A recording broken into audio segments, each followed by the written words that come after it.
everybody. Welcome back to MLB Swing for the Fences. It's Sunday, May 25th, talking today's 9-game baseball slate. Joined today here on Sunday morning by Dan, filling in for Third Schlong, who's watching the Indy 500 today. Dan, first baseball show ever for you of the year, I think, but welcome aboard and happy to have you. How you doing on this Sunday morning, Dan? I'm doing great, man. Yeah, no MMA this weekend, so had to get your money's worth out of me. Had to put me to work, so here I am on the baseball show. I'm excited, man. It's been I was hoping to get on earlier, but here we are. Bryce is watching the cars. We're just talking about how sick racing is. You ever get a chance to go live, definitely go, especially like the smaller tracks because you get like right up there. Yeah, it seems like people that go absolutely love it, and yeah, we used to do the MMA shows together. I've been a little bit on the sidelines with baseball here. I will be out in Vegas next week, Dan. My friend Dustin Jacoby fights, so hell yeah, go out there to support him. We can't actually go to the fight because it's at the Apex, but we'll watch it at a bar and do all the fun stuff before and afterwards. So looking forward to that. Awesome. Still planning to be here myself on Sunday morning, but we'll see. Saturday night in Vegas could get a little wild, so we'll see. But I should be here next week. For now, though, we got 9 games to talk about. And I think a pretty good slate here. I'm excited for this one. So let's jump right into it. I will say the only difference I think on DK and FanDuel is that it's a big difference, 1-game difference, but FanDuel is including the Coors Field game.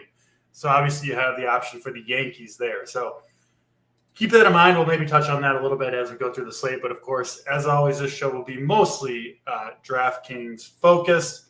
Let's start out in the nation's capital, Washington, D.C. We've got the Nationals and the Giants. We've got on DraftKings the most expensive pitcher on the board here, Robbie Ray, coming in at 10.1K.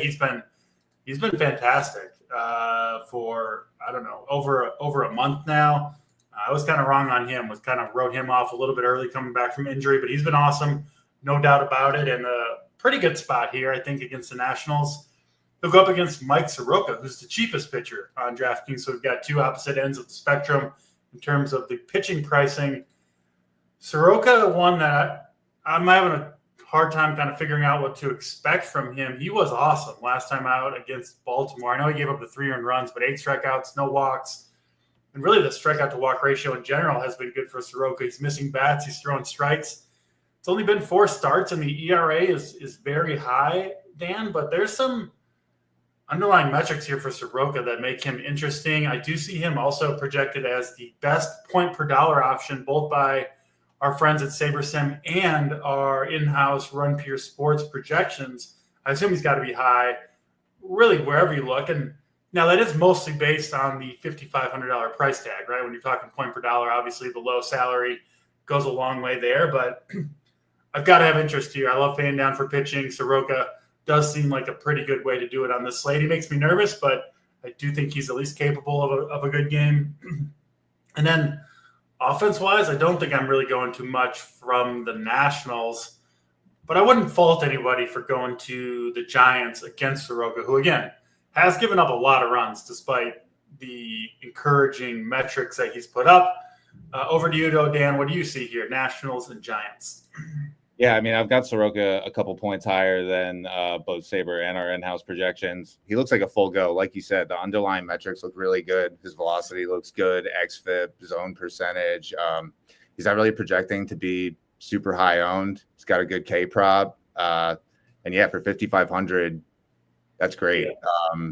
Robbie Ray, I'm getting to it about the field. Like, obviously, his metrics all look good as well. Good K prop. It's a little pricey, but we also have plenty of cheap bats on this slate, so it's not really that hard to get up to him. I'm going to be about around the field. He's, I think, projecting to be around like 30%.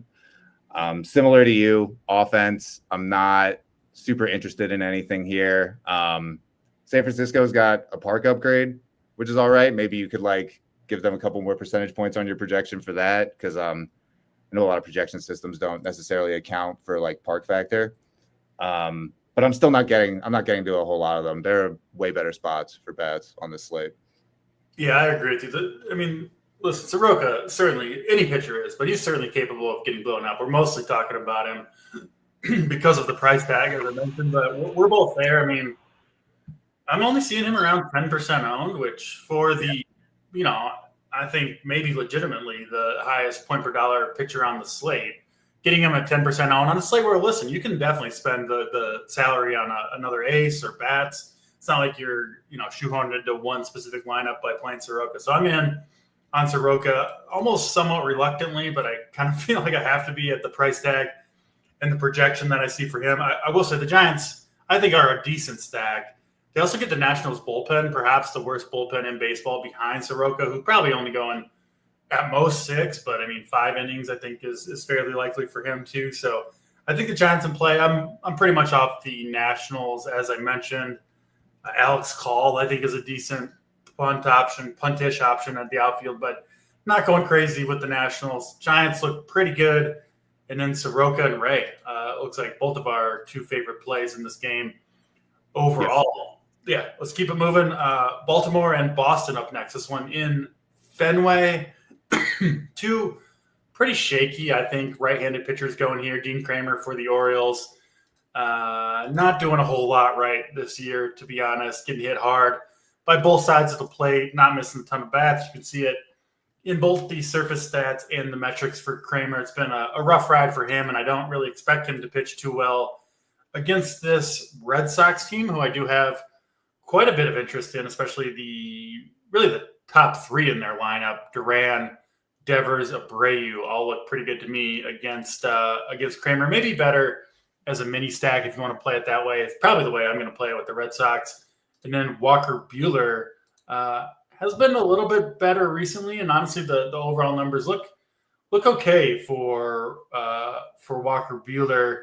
Got ejected in the last game against the Mets. He was pitching really well. I don't know if you saw that one. He just started screaming at the umpire. It was actually mostly the umpire's fault, I thought. But anyway, he should be rested, good to go here. I don't think that has much of an effect on our expectation for this game against the Orioles. Orioles have been bad. I still don't know if I'm getting to Buehler at 7,300. I certainly prefer Soroka if spending down a little bit. But, yeah, if you want to make the case for Buehler, I could understand that. But mostly for me, it's the Red Sox top of the order in this game. I don't mind the Orioles top of the order either. They got 4, in theory, pretty good lefties up there. Holiday, Rushman, Henderson, and Ryan O'Hearn. Dan, what do you see between the Red Sox and the Orioles here? Yeah, the Red Sox are going to be one of my highest owned stacks. At least they are right now. Love the matchup, obviously. Like you said, Kramer's not been playing very well at all. Definitely really hittable, giving up a lot of fly balls. Buehler on the other side, you can play him. I'm not getting too much. I'm probably getting like 5%, which is like about his projected ownership. Like you said, there's just way better spots. Like Soroka's a way better play down there. I think maybe Corbin even.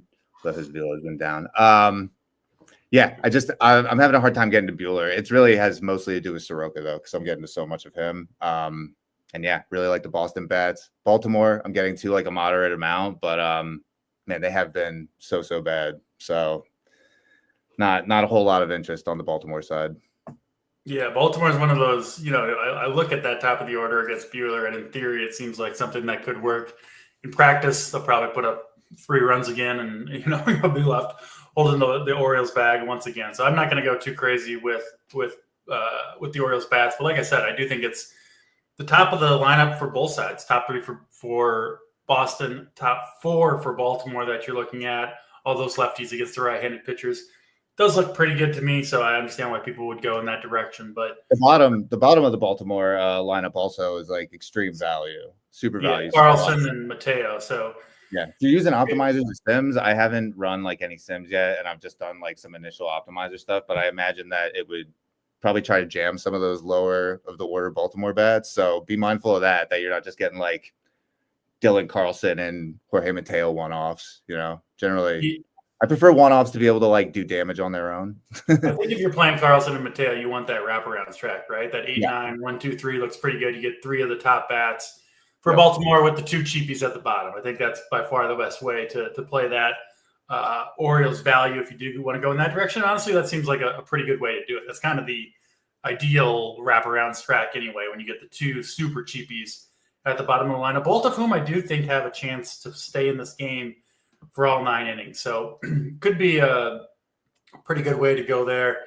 Yeah, says that's pretty much the best top of the line the Orioles can put together. I agree with that. Going to stack with Boston. Totally understand going with Boston. I think both these teams have a chance to put up some runs. And, we've seen Fenway can often kind of randomly, not randomly, but just explode into an offensive game, which wouldn't shock me in this one with Buehler and Kramer on the mound. Milwaukee and Pittsburgh up next. This one in Pittsburgh, Pirates and Brewers. Logan Henderson going for Milwaukee. I talked about before his last start against the Orioles, not really buying what Henderson is doing, even though the first 2 results were awesome. And then he did it again against Baltimore. I certainly wasn't on it. The minor league numbers look good this year too. So starting to wonder maybe if I'm missing something on Henderson, but I kind of look at, what he's bringing to the table just in terms of the arsenal of pitches, which at this day and age in baseball, that does a better job, for a short sample size of predicting future outcomes than the actual results that the pitcher's putting on the page. So, I'm still seeing it's just a 92, 93 mile per hour fastball from Henderson. He's mostly a 2-pitch guy with the changeup being the secondary offering. That's not an arsenal that works very often.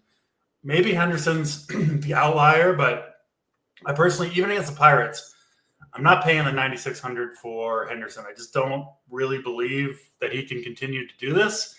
Maybe he can, at least for one more start against the Pirates, but it won't be on my rosters, at least today. And then Bailey Falter, kind of league average lefty going for the Pirates here. Do you think you could look at Milwaukee bats? Just kind of a tough park, specifically for right-handed power, which is what you would want for the most part against Falter anyway. So finding myself not crazy excited about the Brewers.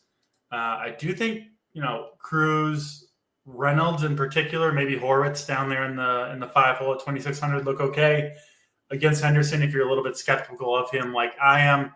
What about you, Dan? What are you seeing with Logan Henderson? Obviously, talk about Bailey Falter in the offenses here as well. Yeah, Logan Henderson, like you said, the velo doesn't look great, but it really is. I think today is more about the matchup. I've got him a couple points higher than Saber today. I'm still only getting to like 15% of him.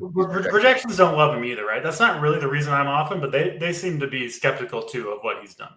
Yeah, I think I'm a little higher on him, and it's probably matchup based, but like you said, still in all. I mean, you've got like Robbie Ray, you've got Bubic up there, you've got Sonny Gray, Ben Brown. Like I like all those options better than Logan Henderson. So I'm gonna mix him in to my MME set. But like you said, he's not like a super standout play today. You don't even like him. So I'll be getting to some just because my projections have him a bit higher, but not outstanding. Falter, I'm probably not going to play at all just because I'm going in on Soroka so hard. And then bats, I'm getting a good amount of Churio, Contreras. I'm getting a good amount of the Milwaukee bats in my initial runs. Looks like the hitting weather in Pittsburgh is like pretty good, even though it is a park downgrade. So this might even out a little bit. I tend to play like pretty flat with bats, I'll tend to go heavier on pitching that I really like. How much Soroka are you playing in MMA? Well, I have him. My initial cabs have him like capped at 25%, and that's where I've got him. But I'll probably bump that a little bit because I'm not playing a full 150. I'm playing like 60 today. So the fewer lineups I play, the more aggressive I get, and I tend to lean on getting more aggressive with pitching rather than with bats. Makes sense. Yeah, I'll have. Sadly, I'll have, I think, even more than 25% Soroka, but we'll see how it ends up. I probably will too. Yeah, it just the price point and the projection, and the metrics are good too, like we talked about with Soroka. So I'm in there. Well, sure, it seems that like we're a little bit early on Soroka as well. Like my projections certainly seem to be. I bet he'll come in higher than the 10% he's projected for. I think he almost. How could he not? He's free. I hope we don't end up holding the bag with like 35% owned Soroka, and that would be unfortunate. Yeah, I could see it with him because he does seem like the best point per dollar play to both of us. But yeah, we agree on Henderson. I mean, at a certain point, maybe you got to buy it and say, okay, I'll believe what he's putting down. But I'm not quite there yet with Henderson. Either is the betting market, projections, all that stuff. So he'll have to continue to prove it to us. Listen, it'd be a different story if he was 7,600, right? I'd definitely have some Henderson in there. But at 9,600, I just don't think he is that caliber of pitcher. And we do have actual, I think, pitchers who deserve that price tag on the slate. So he should probably be 8 Ks just based on his strikeout prop, everything he's shown so far, like with the metrics. So yeah. Do that. You said, you're in on the Brewers, Churio, Contreras, Hoskins. Yep, top of the order. Like I said, I play bats pretty flat, but I'm getting Churio about around where I'm getting like my highest Red Sox. So it shows me that I'm getting a good amount of them. I think they're probably they're actually my second highest known stack on these initial runs. Falter has been good despite some tough matchups. I mean, he shut down the Braves, shut down the Padres, pitched well against the Mets. And then nobody's going to play him. I mean, if you want to mix in a guy who's probably going to come in at like 1%, then go for it. Yeah, I don't think I'm going to get there, but at 6,700, given how he's pitching, matchup's okay. Pitches at home. I get it with Falter, especially at the low ownership number. I don't think I'm playing 5 lineups and then 2 on FanDuel, so 7 total. I don't think I'm going to get to any Falter. But possible he gets mixed in on one team depending on kind of how the builds shake out in the after the show. I'll finalize most of my lineups at least. Tampa Bay and Toronto up next. It's going to be hot and humid in Tampa here, getting into these summer months. We're going to see some people sweating out on that mound today, Dan, because it's going to be in the low to mid 90s with humidity and not a lot of wind. I mean, that's a recipe for some sweat out there. Perhaps some trouble gripping the ball. I think these games in Tampa, when it gets really hot and humid, are going to be just tough for the pitchers. Obviously, in particular, this is a hitter's park. We also have an extreme hitter's umpire behind the plate. Alfonso Marquez calling balls and strikes here. So I like the offenses in this game, particularly the Blue Jays side of the ball. I've been kind of low on the Blue Jays for a lot of the year. That'll change today. This is a team that struggles to hit home runs, but now they get, I think, the best home run park or close to it with the Great American Ballpark on the slate. I've also talked about these Blue Jays. Part of the frustration with them is some of their best hitters, guys like Bichette and Guerrero, love going to the opposite field to right center field in particular. It can be kind of frustrating it's just hard to hit a home run in most stadiums to the opposite field. It's the opposite here. This is the easiest park maybe in baseball to go out to opposite field, to right center, to right field. So I kind of think it fits into Bichette and Guerrero's game in particular. Santander's cheap. Springer's been legitimately awesome. Addison Barger, a guy that I've been keeping my eye on and playing some. He's hitting the ball hard. So I really like that top 5 for the Blue Jays. And then, if you want to go into the back half of the Blue Jays lineup, you can, because they're all 2K, right? So I do think those guys are in play too. So Blue Jays, they're right up there in terms of my favorite ways to go on this slate. We haven't talked about a ton of offenses so far that we're in love with, but we get to one here for me at least. Blue Jays probably going to be on my main team, probably going to be my highest owned stack. So I'm in. And then Chris Bassett going for the Blue Jays. He's been rock solid this year, coming off a dominant start against San Diego, but I think kind of a tough spot for Bassett going on the road to this park. There are strikeouts in that Rays lineup, so I guess I wouldn't be shocked if he pitched well, but I kind of lean more toward the Rays lefties here. Both, they're not brothers or even pronounce their name the same way, but the Lowe brothers, Josh Lowe and Brandon Lau, I think are both good plays. I like Aranda down in the 5-hole. Can play Diaz, Caminero right on right, but it's really the lefties here. Cameron Meisner, even down there in the 8-hole, has power. So I like the offenses here. I think we're going to see home runs in this park, or at least I'm hoping so. What are you doing with this one, Dan? Blue Jays and Rays in Yankee Stadium South in Tampa. Well, it looks like they don't have the 8-hole hitter on DraftKings. Sanchez, yeah. Sorry, what's that? Yeah, Ali Sanchez down there in the 8-hole for the Blue Jays. Yeah, they don't have him on DraftKings, so just keep that in mind when you're. You know why that is? It's because Captain's on vacation and hasn't been able to harass the good people at DraftKings about getting him in the player pool. He'd be in there. He'd be in there if it wasn't the case. Captain, come back. We need you. Regardless, I am still getting a lot of Toronto. Obviously, they're in extreme value. They're in a crazy hitter park. How do you say this guy's name? Pepio? I actually don't know. He's been pretty bad. You nailed it. Pepio, you got it. Yeah, he's been getting shelled recently. So I really like getting to Toronto, even though it feels like every time I play Toronto, they let me down. This is the day. This is the day. Stay on board. They're going to pay us back today, Dan. Yeah, I mean, like I really like playing into like park factor upgrades, weather, obviously. Like those are huge in baseball, and this is one of the best hitting parks in baseball now. So I feel like every slate you want to target it. My initial runs, I'm getting way more Toronto. I'm getting very few Rays, but like just park alone, they're viable. So I'll probably bump them up as I have been. But I'll definitely be getting to a lot of Toronto. Bassett looks good. I mean, his underlying metrics, like his velo, swinging strikes, zone, they don't look amazing or anything, but he's keeping the ball in the park. His prop is fine for the price. I'll be mixing Bassett in. Pepio, see how much of him I'm getting. Just like when I think about it, I'm like, I don't want to play him, but yeah, I'm getting a little bit of him around like 5%. So you can mix him in. Yeah. We got some Blue Jays believers. Vlad going yard. I certainly hope so. Yeah, all of the park factor stuff. Most of them have.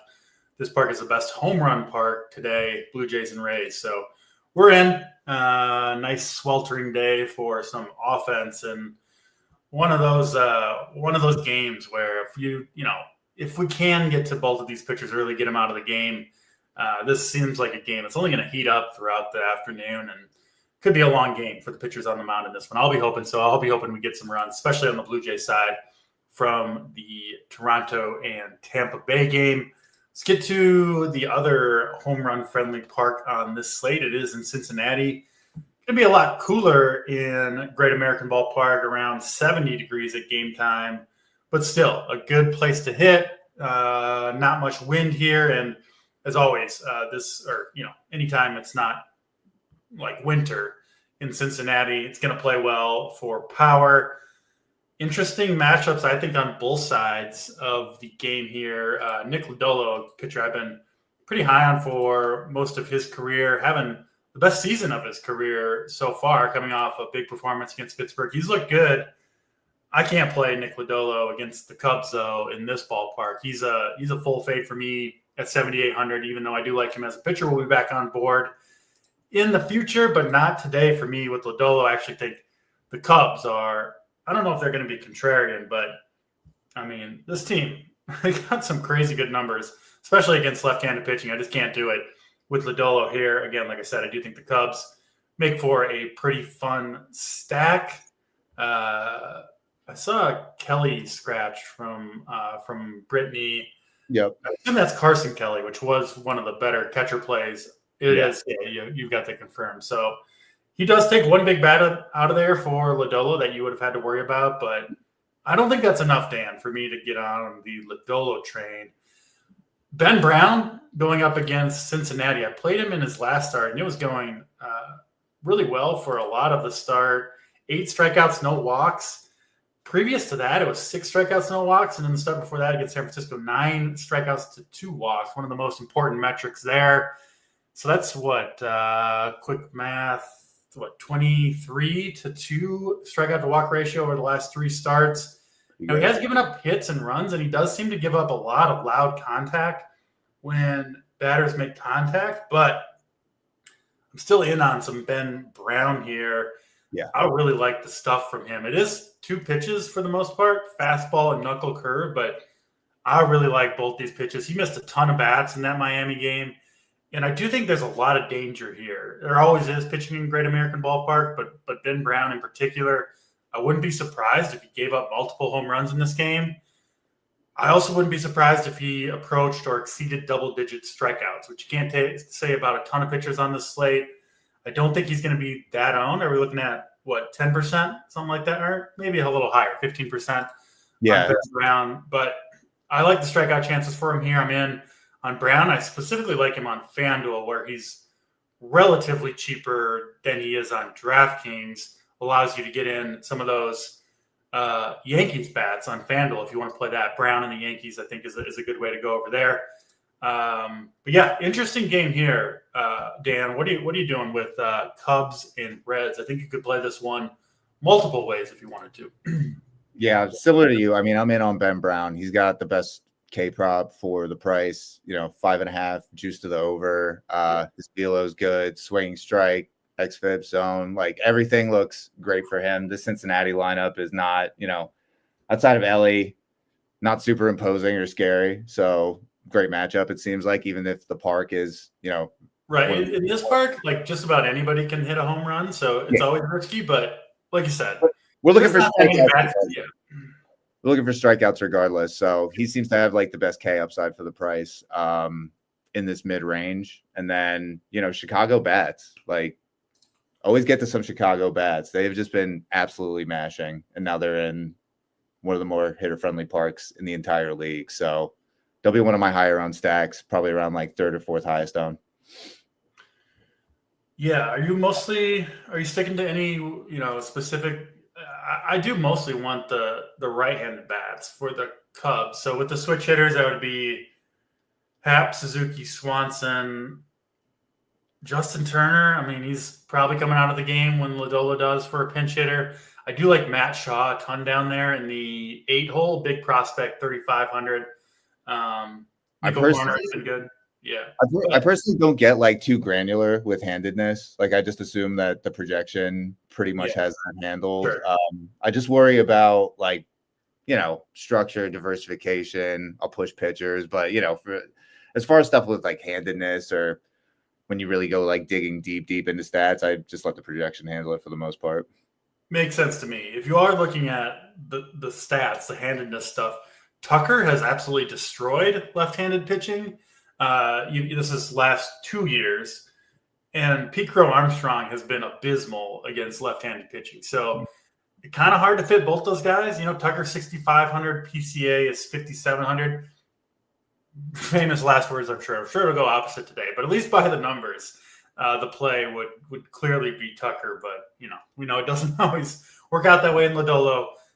Probably only going 5 innings against this Cubs team anyway. So you could play both guys. I'll lean Tucker if choosing personally between those two lefties.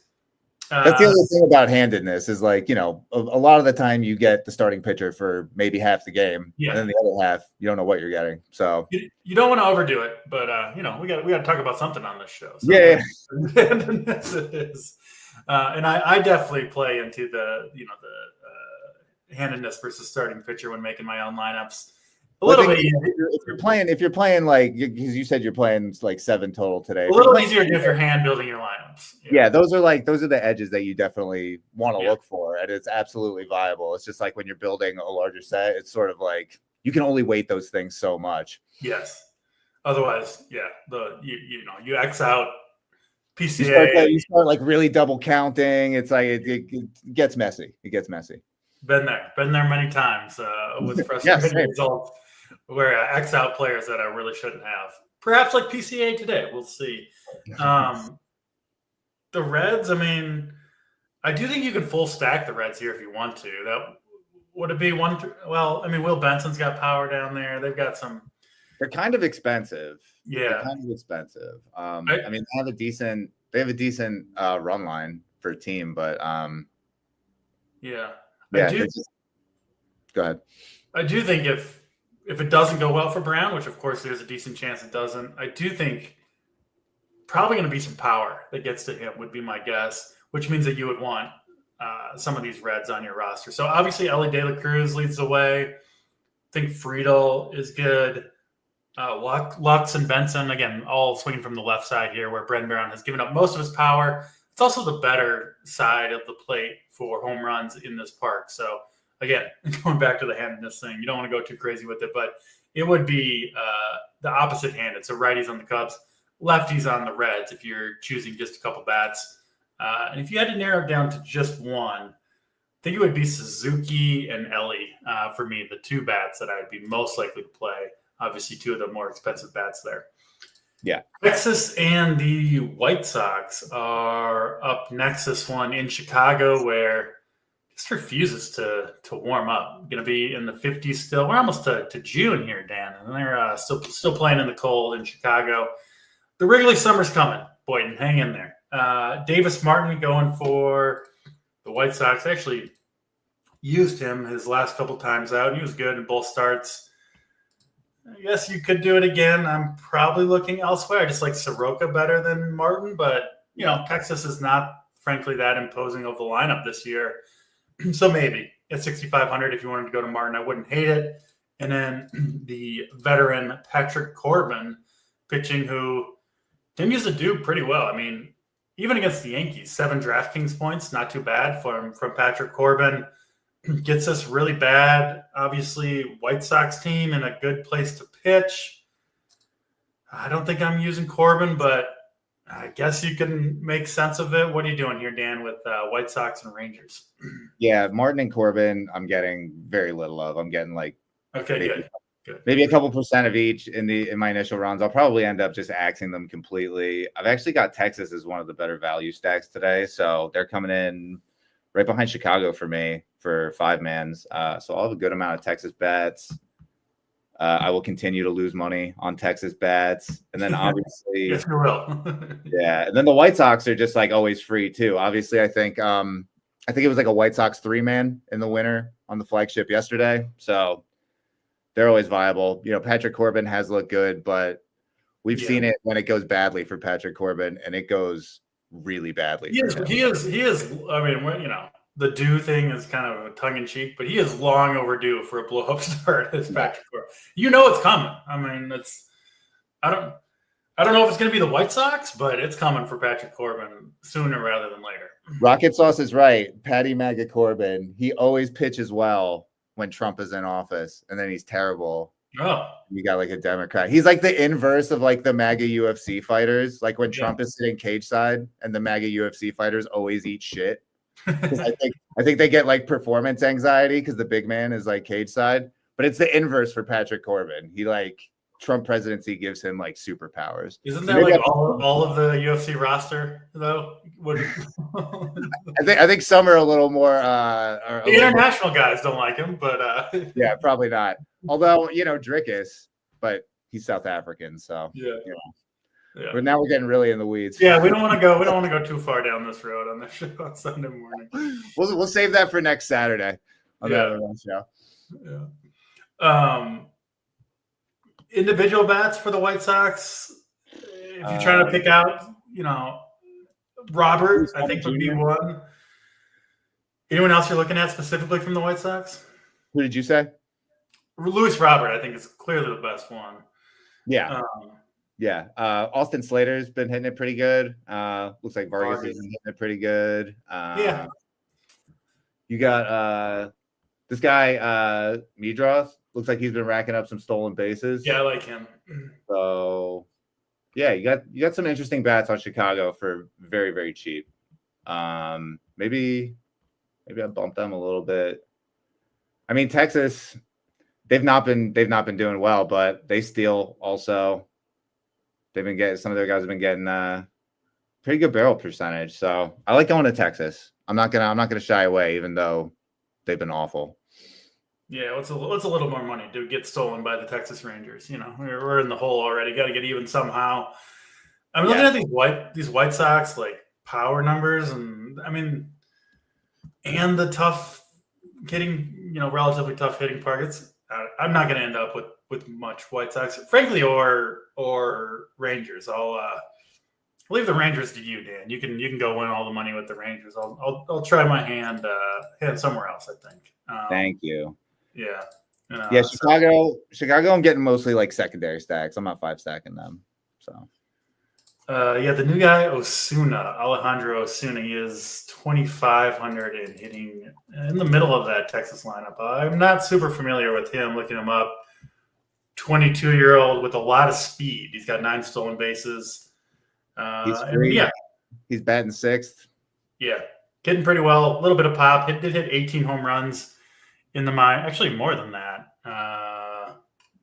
He looks pretty interesting to me. Does this Osuna? So good call out there. Darnell. I think Osuna looks like a pretty decent play at a cheap price point. So, another cheap bet that we can play there, especially if we're trying to spend up for pitching or expensive stacks. I do like that call quite a bit. Let's get to Seattle and Houston. Another good spot here, I think, for bats. Going to be Luis Castillo going for Seattle into Houston, coming off a big start against the White Sox. Strikeouts have really not been there for the most part for Castillo so far this season. He's pretty clearly not the same pitcher he once was. He's still very good, though, against right-handed bats, and he gets 8 of them, plus 1 switch hitter in the lineup today for the Astros. So I don't know. You kind of get the little bit of both worlds, mostly low strikeout rates, but Castillo much better against righties. He does have to pitch on the road. Obviously, we want the Mariners pitchers at home for the most part. 9,200 for Castillo. I think I'm leaning a different direction today, Dan, but not the craziest play. And then Colton Gordon, he looked really good last time out for Colton Gordon, at least against Tampa. I was very heavy on Tampa in that game. He did give up 300 runs over 5 innings, so nothing crazy, but wasn't to my guys. I do remember that. Tough matchup here for Gordon, though, I think, against this Mariners team. Their lineup does fall off a cliff after Garver in the 5-hole, but those top 5 for the Mariners, Dylan Moore, Cal Raleigh, of course, the big dumper, Julio Rodriguez, Rosarena, and Mitch Garver, I think all look really good to me against Colton Gordon, who I don't think is going to be very good, specifically against right-handed hitters. Got the Crawford boxes, short porch and left field. And I think these Mariners bats can do some damage today. I'm in on the Mariners, not really in on the Astros or Castillo, mostly avoiding both sides of that matchup. What are you doing with Mariners and Astros, Dan? I'm with you. I've got Seattle stacks up there with like Texas and Chicago. I think they're one of the better stacks today. It's a park upgrade for them. So I always like to bump projection a little bit when I see a park upgrade. Pitching wise, Castillo is really hard to get to. He's just surrounded by way better options with better K props. So getting very little of him. When I actually tighten up my build, I probably will have none of him. Yeah. And I want to get to Houston in theory, but I'm just not at the moment. So maybe I'll take a closer look at that when I'm finalizing. But it's mostly Seattle for me here and not much of the pitching at all. Yeah, makes sense for me. That's what I'm on. I love Seattle, and then pretty much it from this game for me. So that are you playing the bottom half of Seattle as well? I know you said you kind of like to spread it out when it comes to stacks, but to me, it's like about as clear delineation between the top 5 and the bottom 4 as you can get. It's a really poor bottom of the lineup. They're cheap.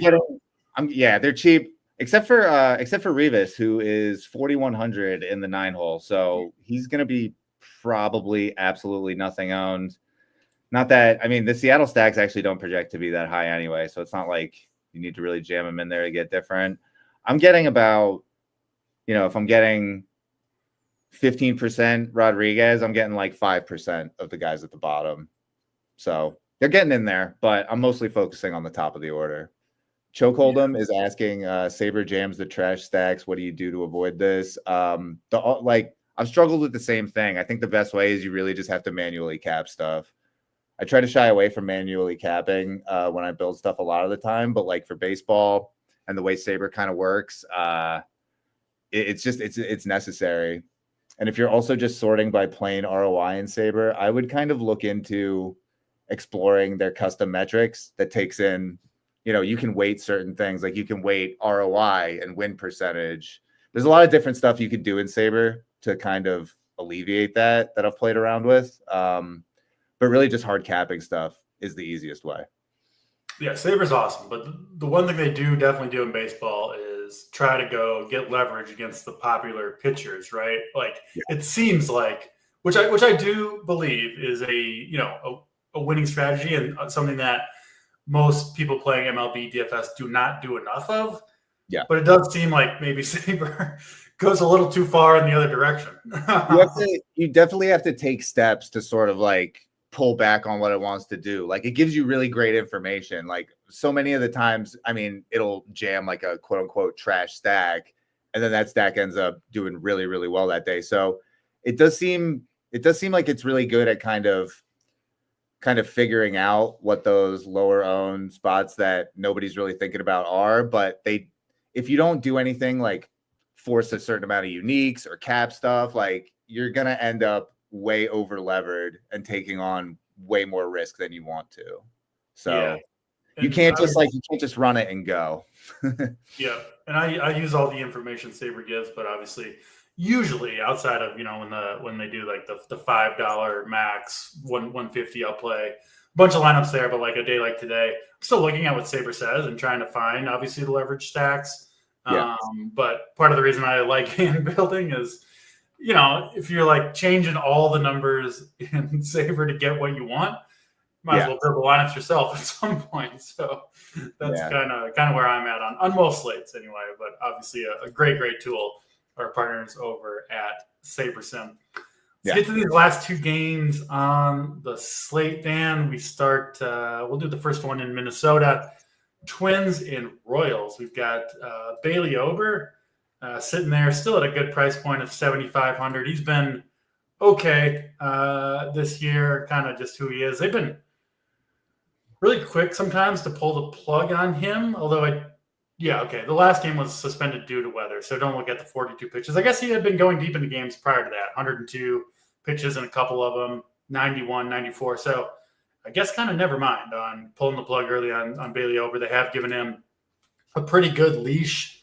He gets a Royals team that certainly not scared of from a production standpoint. They do a pretty good job of making contact overall, so I don't find myself crazy high on Ober, but 7,500, I do think he's a pretty reasonable play. Probably unlikely to hurt you. I just don't think the upside for 25 plus is there for Ober, but you might not need it even on this slate. And then Chris Bubic has been awesome this year. I admittedly have been a little bit slow to come around on Bubic. I still don't think he's as good as his early season numbers indicate, but it's hard to be as good as a 1.61 ERA would indicate. So, he's been awesome, no doubt about it. Does get a decent strikeout matchup here against the Twins, who, mostly right-handed bats, but that's fine for Bubic, who actually has a higher strikeout rate against opposite-handed hitters over the last two seasons than he does against fellow lefties. So maybe kind of a sneaky good spot for Bubic here. Pretty average weather in Minneapolis, 65 to 70 degrees with no real impactful winds to speak of. What'd you end up doing with Bubic? How do you compare him to fellow lefty Robbie Ray? And obviously talk about this game in general. What are you looking at? Yeah, I'm playing Bubic slightly less than Ray. My initial run has Ray at 30%. Again, that'll probably bump up once I start to all these numbers will probably get higher once I start to drill down to fewer lineups. But I've got Bubic 20% to Robbie Ray at 30. Robbie Ray just has more K upside. He's not that much more expensive, but it's a pretty solid matchup for Bubic. This is a home run upgrade for Kansas City, so I like their power bats. I like Perez, Pasquantino, Bobby Witt, obviously. Yep. The rest of the lineup is not super interesting to me, and I'm mostly avoiding the Twins. I'm getting very few Twins, so yeah, that's really all. Mainly just the top three power guys for Kansas City interest me, and then I'll have a good amount of each of the pitching. I don't really understand why Ober is projecting so well for me. His underlying stuff over the last couple weeks looks pretty bad. Velocity's down to 90. XFIP is really high. struggling to find the zone. So I don't love it, but I'll probably go with that. I'll probably bring him down a little bit. I'm going to be playing a lot of Soroka. So I imagine that's going to impact a lot of these kind of like mid to lower guys once I start to really tighten up. Yeah, the Soroka slam seems fun now, 45 minutes, 50 minutes before lock. Yeah. 10 minutes after lock might be a different story with Mike Soroka, but I'm with you. I'm riding the train. I do like him over over Ober rather. Yeah, and that I know you mentioned Witt, Pasquantino, Perez. I got to throw in India there at 3K. I mean, leading off.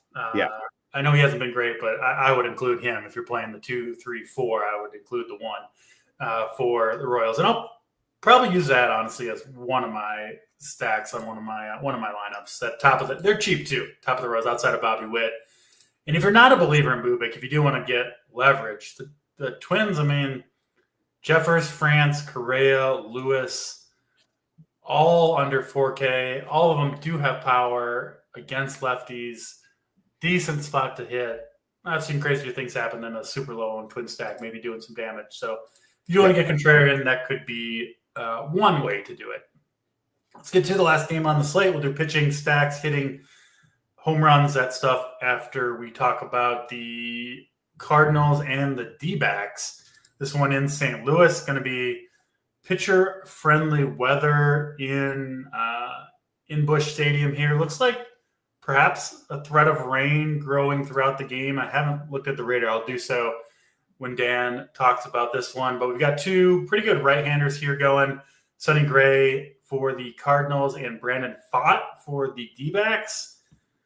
I don't love either of the pitchers here. I actually would want to maybe play some contrarian stacks if this was, say, in Arizona instead of St. Louis, but I'm not super eager to attack Busch Stadium on this slate either.